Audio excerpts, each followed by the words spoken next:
आप सभी कथाविंद श्रद्धालुओं के चरणों में यथा योग्य प्रणाम। जय श्री राधे, जय श्री राम।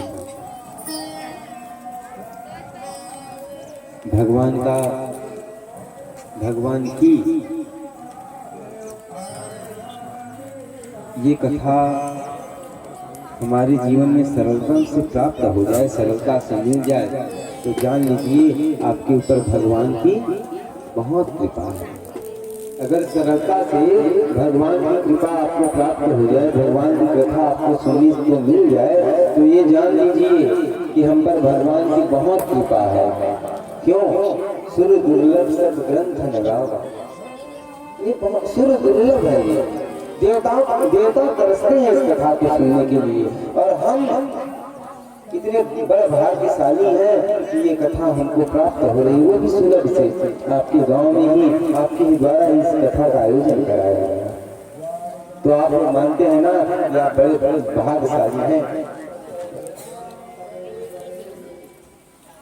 भाग्यशाली का अर्थ क्या होता है समझते हो आप? भाग्यशाली मतलब जो बिना किसी प्रयत्न के ही प्राप्त हो जाएगा, जो बिना किसी यत्न करे, बिना कुछ मेहनत करे जो मिल जाए, उसको कहते हैं भाग्यशाली।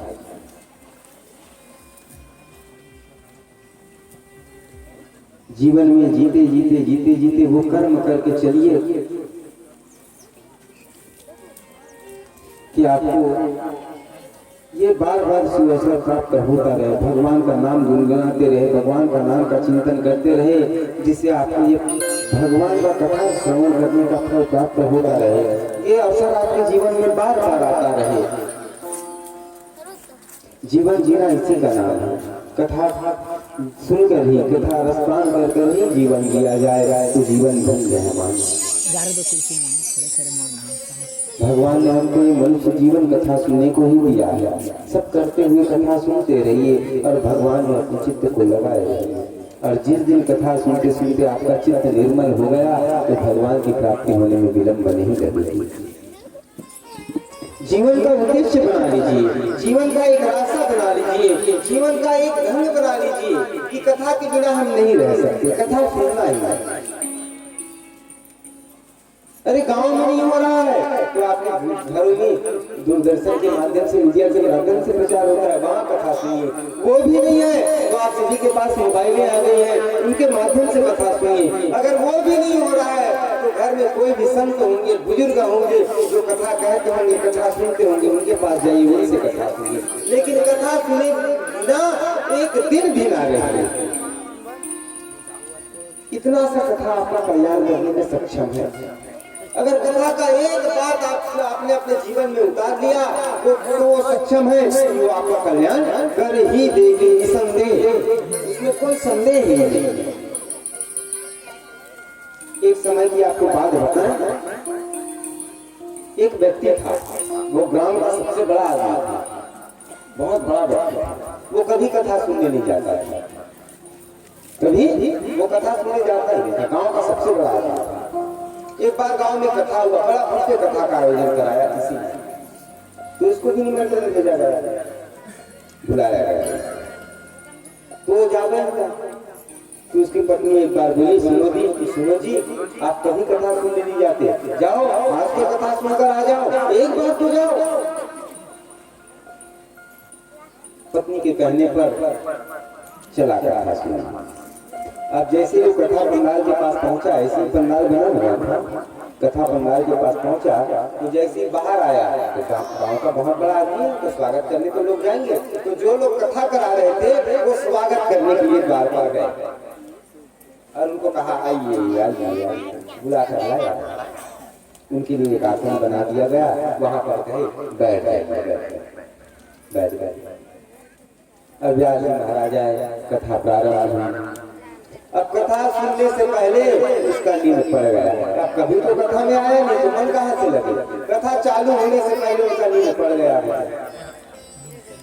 पूरी कथा समाप्त हो गई, पूरी कथा समाप्त हो गई, सब चले गए, व्यास जी भी चले गए, जो कथा कह रहे थे वो भी चले गए, लेकिन वो सो के सो रहे।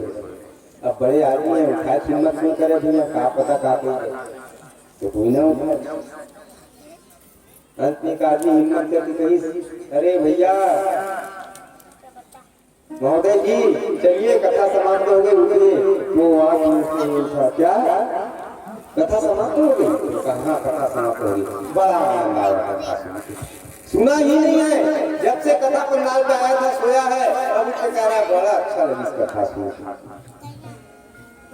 और वो जब खड़ा हुआ तो उसने कहा जाइए कथा तो सुन ली जाइए। उनके साथ तीन चीज घटी, क्या क्या? सबसे पहले जब आए तो क्या बोला? आइए, अंदर बुला करके बैठिए, और उसके बाद क्या कहा?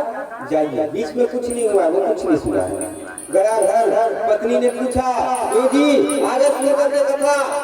उसने कहा हाँ हम तो सुन ली। क्या सुने? उसने कहा आइए बैठिए जाइए। वो तीन ही चीज तो सुना है तो और क्या बताऊंगा? आइए बैठिए जाइए। अब पत्नी कहने लगी बड़ा मूर्ख आदमी, कथा सुनने गया था पता नहीं क्या सुन करके आ गया।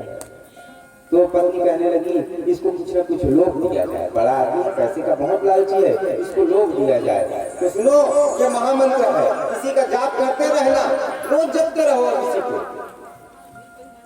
तो रात को जब सोने का समय हुआ, खाना खाए, बिस्तर लगे, अब सोने वाले थे, सोए। तो कथा में तो सो के आए थे, नींद कहाँ से पड़े? कथा में सो के आए हैं, नींद कहाँ से पड़े? तो आसन बिस्तर पे उठ के बैठ गए और कहने लगे, पत्नी ने तो कहा है ये मंत्र है तो इसी का जप करना। तो जपने लगे, आइए बैठिए जाइए, आइए बैठिए जाइए, आइए बैठिए जाइए। जप रहा है 12 बज गए फिर आ गया। उसी समय उससे घर में आया चोर। क्या आया? चोर। अब जैसे ही चोर दरवाजे से अंदर आकर के पैर अंदर रखा, ये बोला आइए। ये मंत्र जब रहा उसको नहीं पता चोर आ रहा है ना? वो चोर जैसे ही पैर अंदर रखा, ये बोला आइए। तो चोर समझा किसी ने देख लिया, और जैसे वो सोच ही रहा था, ये कहने लगा बैठिए। वो कहने लगा पहचान तो लिया।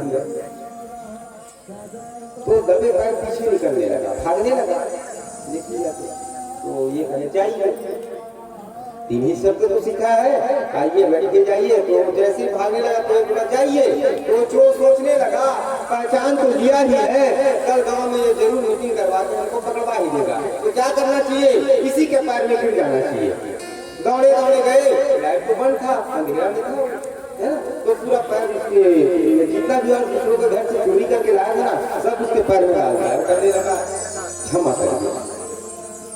वो हाथ बंद करके आइए बैठने जाइए जप रहा था। वो सोचने लगा अरे मंत्र इतनी जल्दी सिद्ध भी हो गई, फल भी मिल गया। आप खोल के देखा तो चोर पाए। वो कहने लगा भैया तुम कौन हो? वो चोर कहने लगा आपको सब जानते हैं, हमसे काहे को माने? ऐसा कुछ जाना था उसमें क्या करेगा?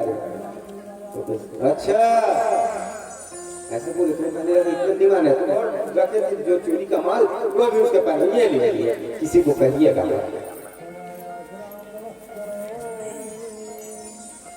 वो आदमी आश्चर्यचकित हो गया, ये हो क्या रहा है? उसको कुछ समझ में नहीं आ रहा है, वो तो अपना मंत्र जप रहा है। तो सब कुछ देकर के चला गया। सुबह जब वो उठा और पति को कहा सुनो ये मंत्र तो बड़ा ही लाभकारी है, बहुत जल्दी फल दिया। क्या हुआ? बोले रात में घर में चोर आया था, हम मंत्र जप रहे थे, पता नहीं उसने क्या सोचा, सारा यही पूरा अपना खजाना जितना भी चोरी का लाया था सब दे के चला गया। कहने का तात्पर्य ये है वो कथा से केवल 3 निरर्थक शब्द लाया था। क्या क्या? जो शब्द कोई काम का नहीं है, आइए बैठिए जाइए, ये शब्द किसी कार्य काम का नहीं है। लेकिन इसी में अगर कहीं मन लग गया, इसी में मन लगा करके वो सतत चिंतन किया, तो देखो वो चोर घर में चोरी भी नहीं हुई और उन्होंने कहा उसको मार दिया। कहने का तात्पर्य ये है आप कथा से एक छोटी सी बात भी अगर ले जाए, अगर उसको अपने जीवन में उतारे तो आपका कल्याण हो जाएगा, निसंदेह है। भगवान ने ये जो जीवन दिया है सफल करने के दिया है निरर्थक गंवाने के लिए नहीं दिया है। बड़े भाग्य से मनुष्य मिला है, इसको गंवा गंवा के हमको खुद नहीं पता कि हम किस राह में जा रहे हैं, हमारी राह कौन सी है, हमको कौन से राह पे जाना है, भटक चुके हैं। भगवान गीता में कहते हैं जो यथा माम प्रपद्यन्ते तान् तथैव भजाम्यहम्। जो मुझको जैसे भजता है मैं भी उसको उसी की तरह भजता हूँ। सुदामा भगवान को मित्र मानते थे, नंगे पांव निकले भगवान का सहारा लेकर के। मेरे तो कोई नहीं है, लेकिन वो वर्धनधारी, वो माधव, वो गिरधारी, वो जरूर मुझे देख रहा होगा, वो मुझे देख रहा होगा, वो मेरा सहारा बनेगा। और बना ना सहारा, बना ना सहारा। सभी जानते हो भगवान ने सुदामा को इतना दिया, और सुदामा को बस नहीं, पूरे सुदामापुरी को द्वारकापुरी की तरह सजा दिया। इतने दयालु है भगवान, इतने करुणा निधान।